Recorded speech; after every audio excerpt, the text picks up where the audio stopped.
What's going on, golf fans? It's your boy Gsluke here with our round one prop stream for the Scottish Open. Gonna go over everything you need to know for your exposure tonight to get you guys ready for a smash round one. So we'll go through some averages, the weather for tomorrow, also some exposure on Underdog and Prize Picks to get you guys ready for this event. So any sort of questions, any kind of deep dives on bets that you want, just feel free to go ahead and let me know. We got Griffin down there, Joseph as well, also Antonio, MN, Hala, and Cam. Let's get after it. And I appreciate all the kind words from some of you guys down there. Scotland is going to be a whole lot of fun. We also have a golf course. That's an absolute beaut to watch too. So let's get it, as some of you have already said. So you can see on the screen, we've got these averages, and that would be from last year's event. And the first thing I want to say about this golf tournament is that last year was by far the easiest that has played, and I don't think it's going to be as easy this time. So last year it played minus 1.29, but it's worth noting that the 2 years before that, it played minus 0.21 and then 1.4 over par the first year. So I don't think it's going to play like 1.4 over. It does look pretty windy for tomorrow. So, you know, I do think it could play closer to even par, but something in that even to, I would say, a minus 0.5 under par range is probably the most likely kind of scoring average that we get, but not that minus 1.2 from last year. And, you know, I could be wrong about that. We haven't seen the averages yet, and I don't claim to be a psychic or anything, right? I'm just using my best judgment there. But anytime we see, of course, go from, you know, one scoring average to way easier on 1 year, a lot of times we see it come back down the next. So I think it's within reason to say that it could play a little bit harder in 2025, especially because they haven't gotten any rain this week. The last time out, they did have some rain that softened up the golf course a bit, and we've got some wind for round number one. So just to show you guys that weather that I'm talking about, you can see for Thursday that they've got 10 to maybe 13, 14 miles an hour of sustained winds the entire time. And though the wind gusts aren't nasty, it's good with UKV. It's a little bit more, let's say, specific. They are close to about 20 to 25 mile an hour wind gusts. So it could be impactful. I don't think it's going to be as easy as 2024. So if it's going to play closer to a half a stroke under par, that would be like a 69.5. Birdie average would drop quite substantially, could even be closer to like 3.25 per round. And then that bogey average could even go up to like 2.8 to 2.9 per round. So I'm expecting some sort of movement. We'll see if it's as drastic as what I'm calling for. But that's why I think a lot of the value as of right now are on some fades. And even if it's the fairway or the green boards, if it was softer 2024 and perhaps drier this time around, you'd have to think the fairway average could go down a little bit too. And then the green average, if it's going to be firmer and faster this time, could even drop to like 12 per round. So after round number one, it's going to be good to check up on these averages, see exactly how it played for Thursday, which is why we're going to have some exposure that we're going to mix in for Thursday. But I think the prudent thing to do, especially for rounds 2 through 4, is to wait until we get these averages, wait for some of our higher unit stuff until we have that to work with. So, by the way, they did post pin locations, but they were posted in such a convoluted way that the best way to go about it would be to actually do it on Draftkings. So they have it on numerical kind of stuff on the PGA Tour website. Like it says it's like 8 from the left and then like 27 paces from the front. Rather than going through that kind of crap and trying to figure out exactly what they're talking about, let's just click on the course and show you it from the overhead views. So this is on DraftKings. These are the correct pin locations. They do this for every event. And they actually don't have them loaded in anymore. So they had them on there before. Let's see. Do they have the back nine loaded in at least? Let's see. So they took the pin locations off. We're going to go without the pins. I went through them before. They had them on DraftKings. They were already loaded in on here. And there's a lot of center pin locations, which you're not going to see a lot that are like 3 to 5 paces from the side. I think there were 4 out of the 18 that were 5 paces from any which corner. The rest of them were like 10 to 15 paces from the side, which means, you know, rather than getting like back left pin locations, you get a lot of like back left center pins. You get a lot like middle right pin locations around this golf course. And because we can't see the sloping on here, right? Like even on the DraftKings ones here, we can't see the sloping. It's hard to tell if it's going to be really easy or hard pin locations. But from my experience of this course, kind of like seeing it the last 3 or 4 years, the pin locations when I was going hole by hole looked very typical. They didn't look like they were moving day pins. There wasn't a lot of front pins on the par 5s like you might get for Saturday when they're trying to set it up for scoring. But there also wasn't a lot of super hard pin locations either. So That's why I don't think the pin locations are going to be the biggest problem, and why I'm okay still going through the prop board without looking at those. So let's start off with the first slip that I entered. So I'm hoping that these haven't bumped at this point, but I guess we'll have to see. So first off, we got Harris English, who I took for an over at 68.5. So he has little to no links course history. He did play here 2 of the last 3 years, but his best finish in that stretch was a T34. So not the best player at this golf course specifically.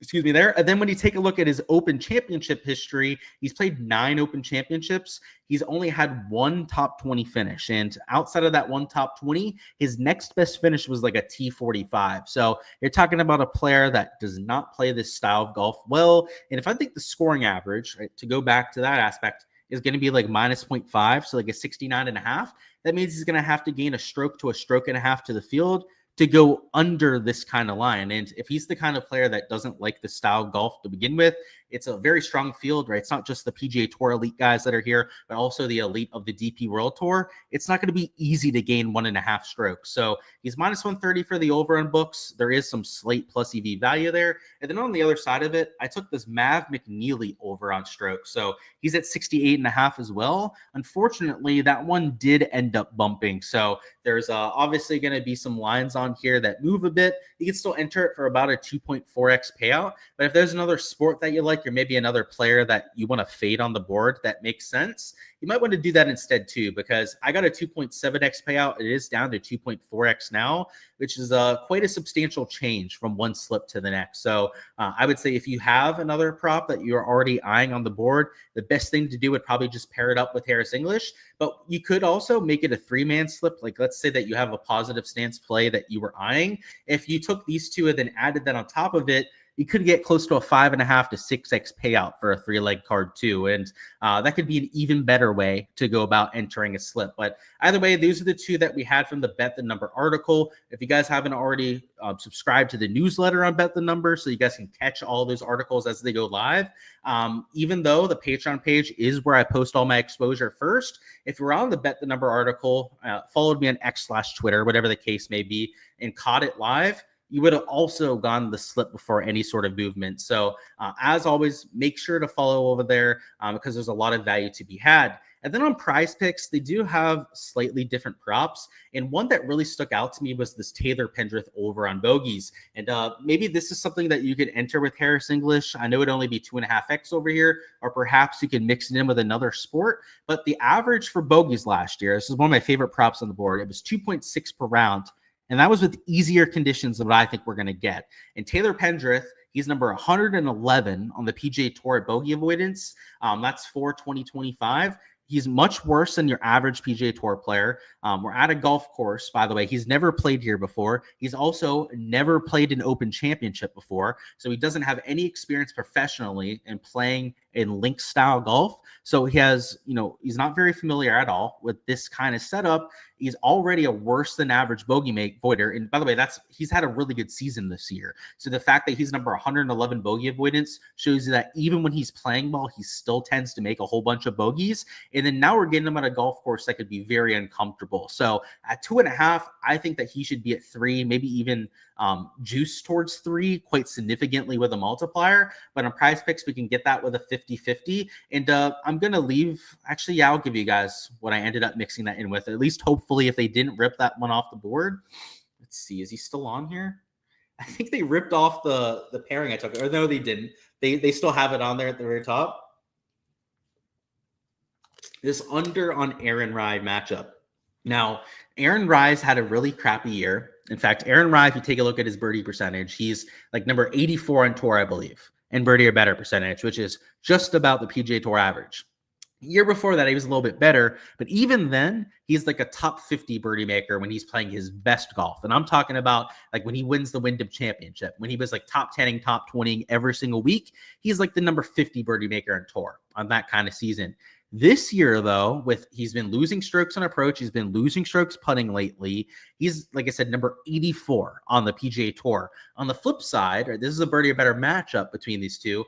Haotong Li is my guy. Haotong Li is the number 3 birdie maker on the DP World Tour. He also looks like Chinese SpongeBob. If you guys haven't seen him before, he's wearing his glasses. He looks like the reincarnation of SpongeBob, and he's an aggressive-ass player. I mean, he goes for every single pin. He's like Siwoo Kim on the DP World Tour. But on that tour, no one makes more birdies than Haotong Li does. So though it is a different level of talent, right? DP World Tour guys are on average much worse players than the PGA Tour ones. When you have an elite tier DP World Tour guy going against a middle of the PGA Tour guy, give me the elite tier guy on the DP World Tour, especially when we're playing a links style DP World Tour style golf course. The form for Haotong has been really good lately. He's had a bunch of top 5, top 10s in 2025.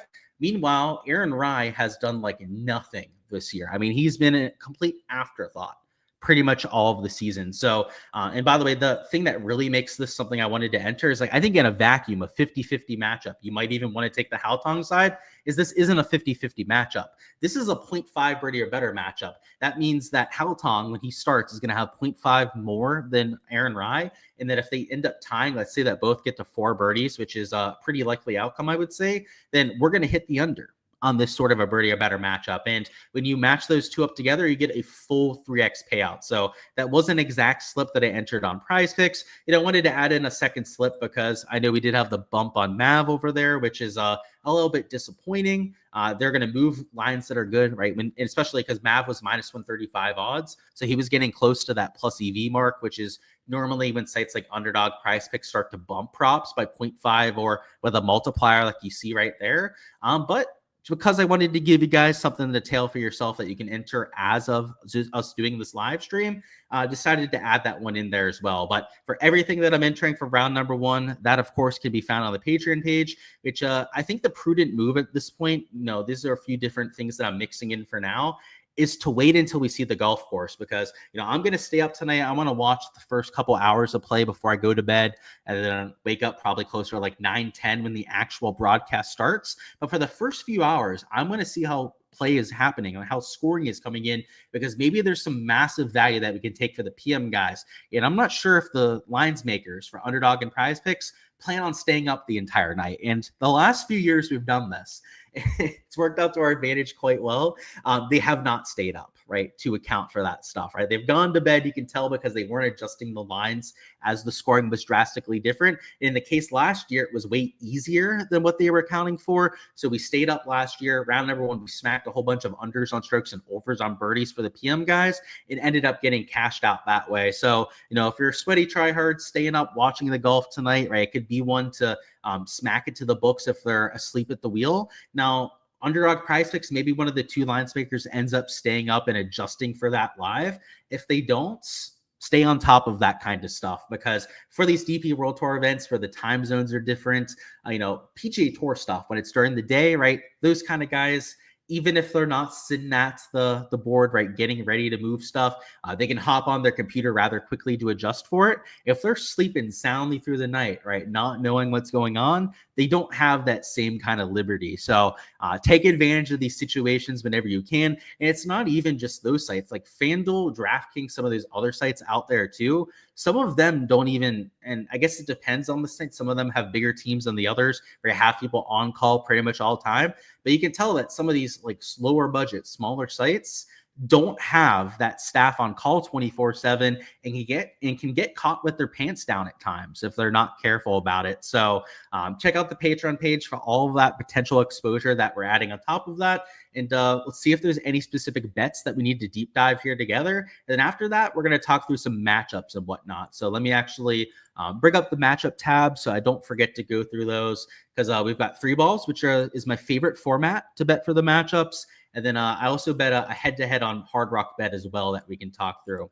Let's catch up on the chat. So any word on Hovland's neck? Haven't heard anything about it, so I'm assuming that he's doing pretty well, but you'd have to ask him yourself, I would say. But nothing that he's told the media to make you think that it's bothering him all that much.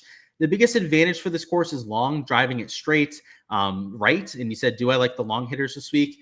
I think it's a advantage, but I don't think it's the biggest advantage. So I'm not sure who is quoting that sort of thing. I have seen that driving distance is preferable over that driving accuracy, but I think the biggest thing at this golf course is playing links golf. Understanding the style, the kind of shots that are required at links style golf. Like there are some bombers, for example, like Chris Gotterup, that I think is a horrible fit here. Like just being long off the tee is nowhere near just enough to get it done around here. You need to be long and have a sharp enough short game to take advantage of that length, because there are a couple drivable par fours, but you still have to chip it close to make a birdie there. And then the par fives, they're pretty long too. It's hard to reach them in two, especially because it's firm and fast. It's hard to hit those two greens in two. Then you got to get up and down with the short game there. So I'm not quite sure the off the tee is my number one key stat this week, but I do think it's helpful for some of the holes. You don't know why, but you always picture Adam Scott as a links player. Thoughts on him? He is a good links player. He's played well at opens, even when he's not getting close to winning or winning. And he's played decently here too. He finished in second last year. So I think it's well-founded, your belief that he's a good links player. Looking forward to the next 2 weeks as you're from the UK. Yeah, it's a normal time for you, huh? So it's probably pretty late sometimes when you're watching the PGA Tour. So yeah, it's a nice little breath of fresh air for you, man. Any chance I could give you 3 to 4 players for a multi? I think I have a good chance to make the cut. Probably not, man. You know, I don't want to make a whole slip for you here on that. And I don't even do that for people on my Patreon page. So don't take that the wrong way. I'm not somebody that's going to like craft a slip for other people. But yeah, it's sorry about that, man. It just take too long, and it's not really my favorite thing to do, to be honest. The reason I say that too is if you're talking about like an Underdog, for example, is they don't give you very good odds. If you're on a site that offers like actual odds on make the cut, then maybe it could be a little bit of a different story. But then even then, if you're from the UK, I'm not going to have access to the same kind of sports book. So probably just not the best thing to cover here. Thoughts on Adam Scott for the under 68.5? So that's not my favorite play, Jack, just because he'd have to gain a stroke and a half to the field to cover that.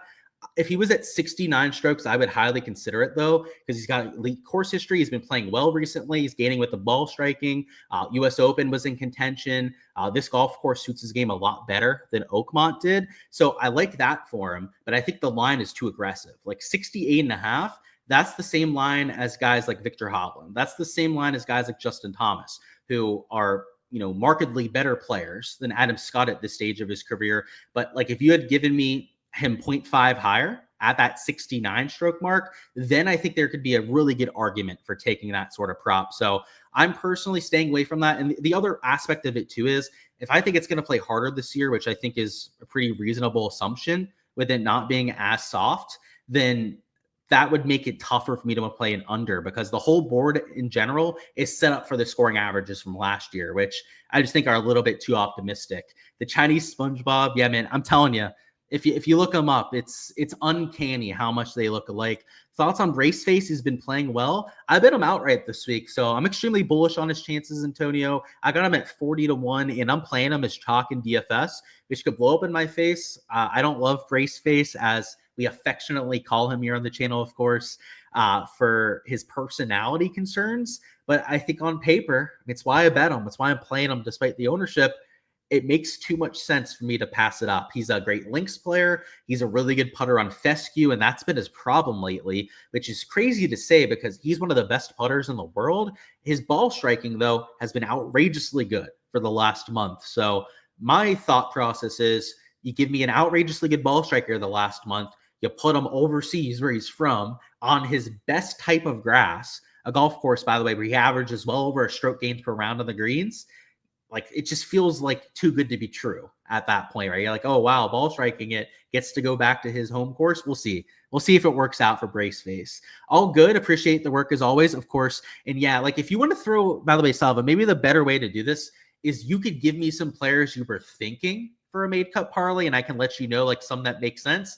That would probably be the better way to go about it, because I can give you my 2 cents that way and help you out with your process. But it would be so much more streamlined if we could do it that way. So maybe let's do that.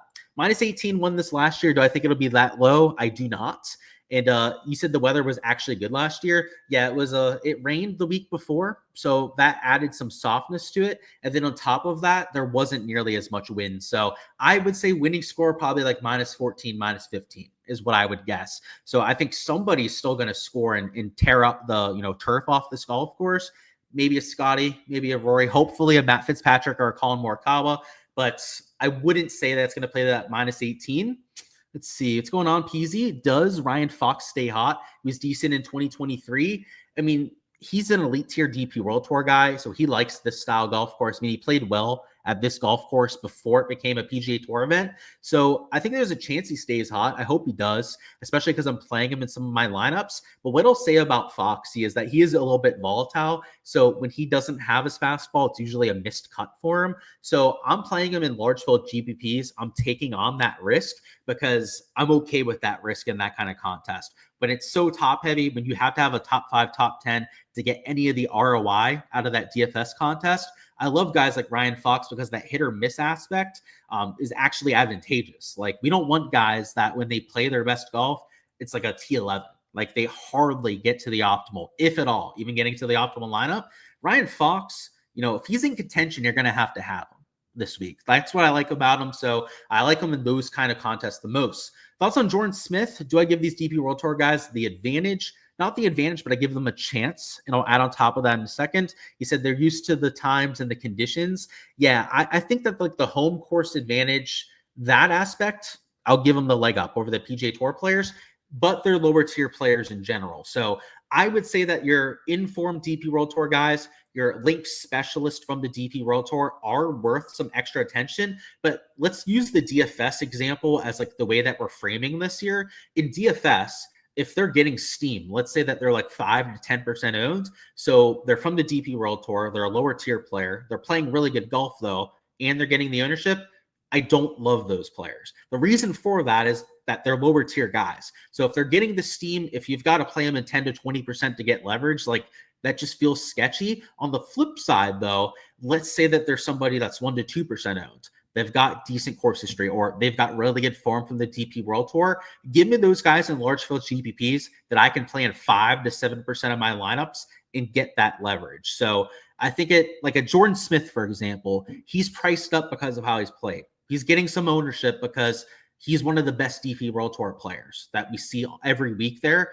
I don't love him as much as some of like the tier down guys, the guys that are a little bit cheaper on the board and aren't getting as much steam. Now, that's through the DFS angle. Of course, if you're just looking at it from the betting side of things, I still think that Jordan Smith has a chance around there. But I really like the diamonds in the rough, especially even for the betting, like top 5, top 10s.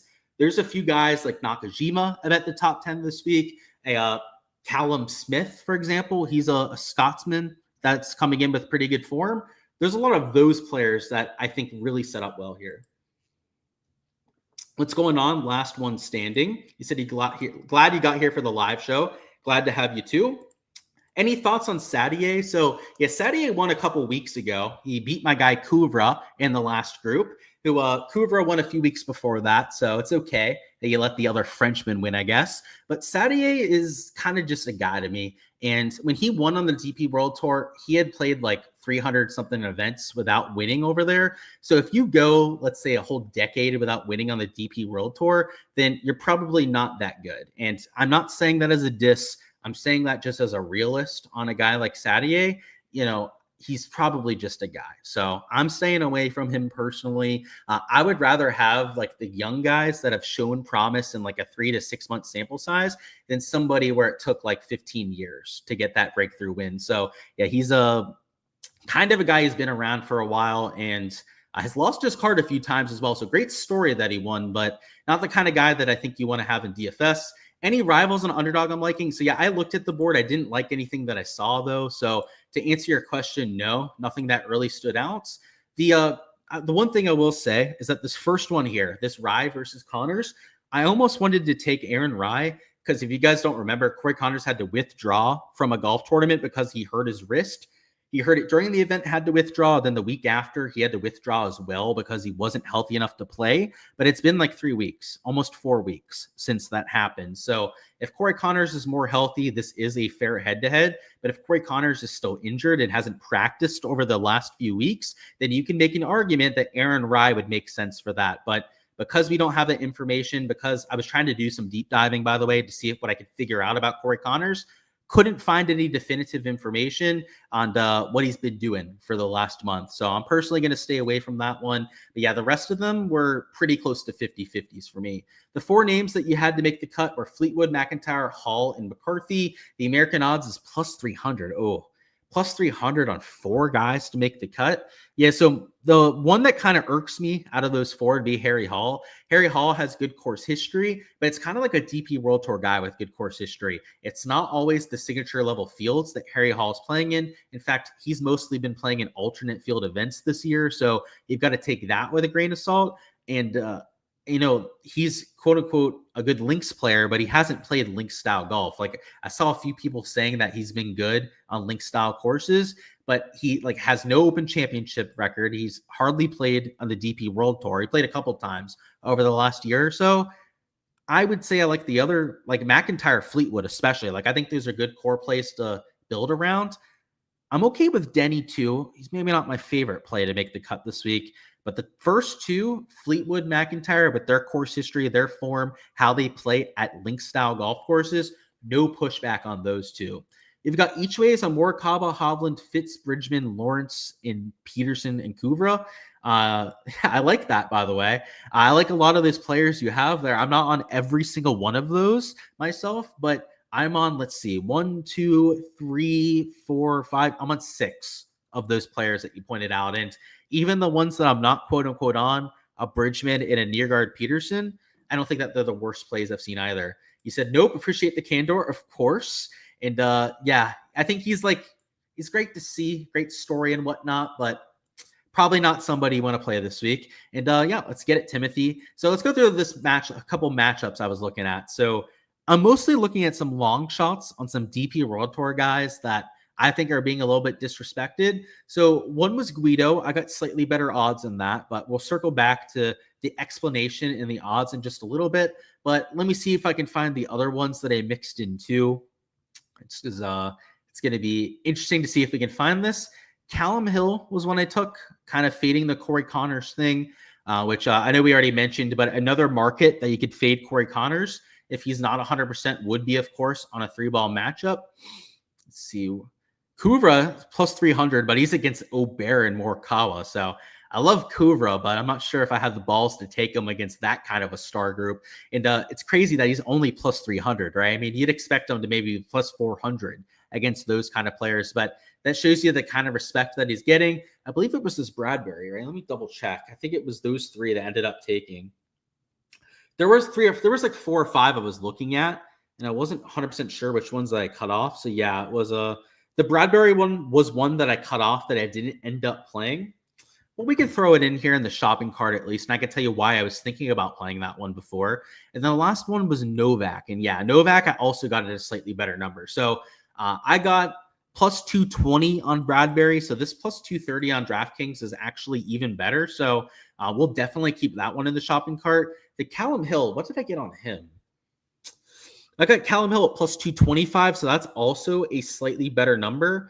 And by the way, Bradbury, I didn't play, but he was at plus 220. So plus 230, I would play if I had access to that. And then Guido Migliozzi, I got at plus 250. So maybe we should take him out because he's only plus 210 on DraftKings. But these 3, especially the top 2, are very fair odds. Novak, I got plus 185 myself, so let's actually take him out of there just because the odds aren't as comparable. But these top 2 are the same, if not better odds than what I was looking at. So the Callum Hill versus Corey Connors and Harrington. Corey Connors, potential wrist injury, as we've outlined. Patrick Harrington well past his prime. Callum Hill, by the way, has been playing some good golf on the DP World Tour. He's Scottish. He likes links style, really bad conditioned golf, right, being from this area. So I like him at plus 235. And then Dan Bradbury, if you take a look at his recent form, he's extremely volatile, but he's coming off a couple weeks of some of his better golf. And Bud Cauley, he's not somebody with a whole bunch of links experience, and he's the quote-unquote stud in that group that's taking away all the odds. And then you have Jock Kreuzwick, who he's actually been playing some pretty good golf too, but Bradbury is the more consistent player between those two. So at over plus 200 odds, I thought that was disrespectful. It wasn't disrespectful enough for me to enter it. Again, this plus 230, better than I have available. So that's why I'm throwing it in over here on this side of things. But a few examples of exposure I'm mixing in. And these were half unit bets. All the 3 balls I entered were just half unit little sprinkles. But for the head-to-head matchup market, and they don't have this on every sports book out there, but they had a Brian Harman versus Chris Gotterup matchup, which look at your sports book, right? See if they have any of these 18-hole head-to-head matchups. It's not a 3-ball, right? It's just one player versus one player. Harman versus Gotterup is plus 110. So he's the underdog at that plus money side. And if you know anything about Brian Harman, he kills link style golf courses, not just the win at the Open Championship a couple of years ago, but also at this event, other link style events. He's just a made cut killer, top 30 machine. Gotterup, on the other hand, hardly any link style golf course experience, hardly any experience at the Renaissance Club. And you're telling me that, and he's minus 130 versus Brian Harman. How the hell is he the massive favorite versus like a links golf specialist? So that's not one that I can show you guys on DraftKings. That was on Hard Rock Bet and it was a head-to-head. But I also look at those markets as well to try and find some value because I do like the long shot sprinkles, right? If you can cash on one of these two, right, we'll be well into the profit between these two. That's what I really like about it. Hell, if we had 3 of these, right, and we hit on one of them that was over plus 200, right, that would be profit right there. That's what I like. But those head-to-heads, you're getting like plus 110, plus 115 odds. Those can be pretty profitable as well. The difference is that you have to go slightly higher unit-wise. So I went 1 unit on that one, a couple 0.5 unit sprinkles on these 3-ball matchups, which you can also find over there on my Patreon page. But that's all I've got for round number 1, guys. We've got some golf tonight, also golf throughout the rest of the weekend. So make sure you subscribe to the channel so you guys don't miss any of the content to come, because for rounds 2 through 4, we're going to have a lot of the same coming. So for props and betting over the weekend, after the round ends, we're going to be doing the same thing that we did here. And then also on the Ship It Nation YouTube channel. So make sure you subscribe over there for rounds 2 through 4 showdown. So that's fantasy golf for a single round of golf. We're going to be covering all of that on the Ship It Nation YouTube channel too. So plenty of live streams, plenty of content to come throughout the entire weekend. So make sure to check out all of that for every single slip that I take, every piece of exposure as well throughout this event. That's what the Patreon page is for. We're always going to have some exposure that we go through here together, but for every single piece that I'm adding to my portfolio, that's the place to get it. And on the Patreon page, you can help support the channel, everything that we're doing here with this free content. And of course, get all of the extra content that I offer on top of that. And that's not just the slips, but also all the reasoning for why I'm getting to it to help teach you how to be a better bettor of golf, but also stat averages after every single round. So, we have the 2024 averages on there, but also for rounds 1 through 3, we're going to have those up for your research the next day, and weather forecast for all these different golf tournaments. So, truly every single data point that you need to find some success. And I would say the most valuable part about all of it, right? It's not just being able to see exactly what I'm entering, but it's the why behind it. It's the process, getting to see what kind of stats, what kind of categories I see value on for any given round, so you can translate that to your own given process. So check that out if you guys haven't already. And let me see if there's any last second questions to go through. And if not, well, it looks like we have a couple. So yeah, you got Callum at plus 250. Yeah, man, that plus 250 we got was nuts. And it's not as good as what we can get there, but sorry, I got plus 225, plus 250. God damn, good number there, man. A lot of birdies are better at 3.5 and 4.5 birdies. Isn't 4.5 a lot? Yeah, so the 4.5s are your elite tier players, right? It's not like Chris Gotterup, for example, that you're going to get at 4.5 birdies. They have guys like Rory at 4.5 and like even money. Scotty Scheffler's 4.5 are juiced towards the over. I would say if you're talking about a slapdick, then yeah, 4.5 is a lot and you should be taking their under. Most of those guys are probably going to be juiced towards the under though, but 3.5 makes sense for a lot of the field. And I would actually say it could even be a little high for some of the field. Like your lower tier players, and I'm talking about like your DP World Tour guys that aren't in the best form, should probably be at 3 birdies or even 2.5 birdies and maybe slightly juiced towards the over. Because if the average is going to be like 3.2 per round, your lower tier DP World Tour guys that aren't playing that well are going to project well under that kind of number. So yeah, I would say 4.5 is high for most guys, but maybe not a rare couple towards the top. Thoughts on Hovland over bogeys at plus money? Yeah, so if you're getting plus money, I guess it depends on how much into the plus money you're talking about, right? Is he like plus 120? Is he plus 130? If you're starting to get to like the plus 130 number, then I could be a buyer at that sort of thing. He's had a much better season at avoiding bogeys. His short game is actually getting better over the last month or so.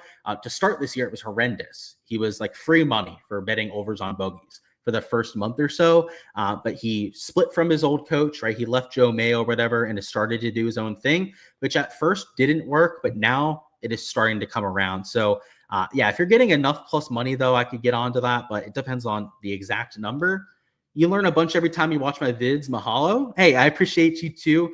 Best of luck this week with everything you're doing. Poor Florida bettors being scammed by the Seminole Tribe. We certainly are. We did get one good number though this week. So every once in a while we get a little treat with the odds. And yeah, you're getting plus 135 on that. Yeah, so plus 135 is where I'd start to get to that.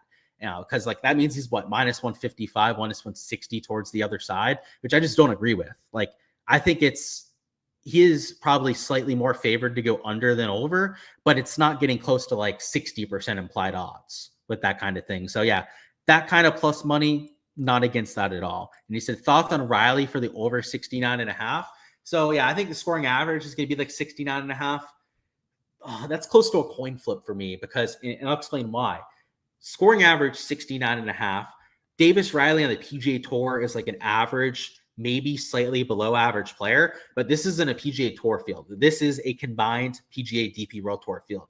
And you've got to say it's probably slightly easier for the PGA Tour guys to gain strokes in this field. It's not a drastic difference because it's still the top tier DP World Tour guys, right? We're not getting the bad part of the DP World Tour fields, which really throw things off.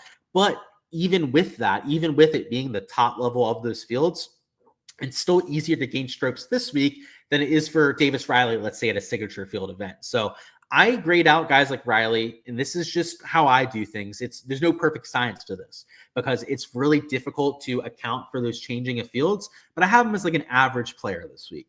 At least that's how I evaluate a guy like Davis Riley here, who's maybe slightly below average on the PGA Tour side, is I've got him like average this week. So if I think the average is 69.5 strokes, that unfortunately means that I think that's a good line, right? I think you should probably be at right about that 69.5. I guess the reason why I would agree with a lean towards the over, though, I don't think it's great value or anything, is because he's not a link style golfer. Like Davis Riley is a high ball hitter, hit the ball a long way, go find the ball afterwards kind of guy. Not so much hitting shots along the ground. Link style golf like you see play well at the Renaissance Club. So I would lean over for that reason, but I don't think the line is drastically off or anything like that. So, and by the way, like guys like a McNeely, Harris English, who I have as maybe like slightly above average players, I give them like a quarter stroke advantage as well. So that's why like the 68.5 lines aren't off by like a stroke and a half. They're more so off by like a half a stroke to a stroke in either case. But even then, it's still going to be hard to shoot like -2, right? Let's say that those two guys, we give them like a half a stroke gain to the field. If the scoring average is going to be like a half a stroke under par, right, that would be like 69 strokes, right? Which is still over that 68.5 mark, which is hence why I'm still taking that over and that fade for round one. So great question on that, by the way. And unfortunately, though, man, is as close to a 50-50 as we can get. But that's all I've got for round one. Best of luck with everything that you guys are taking. Check out the Patreon for all the rest of the content. I'll see you guys for rounds 2 through 4.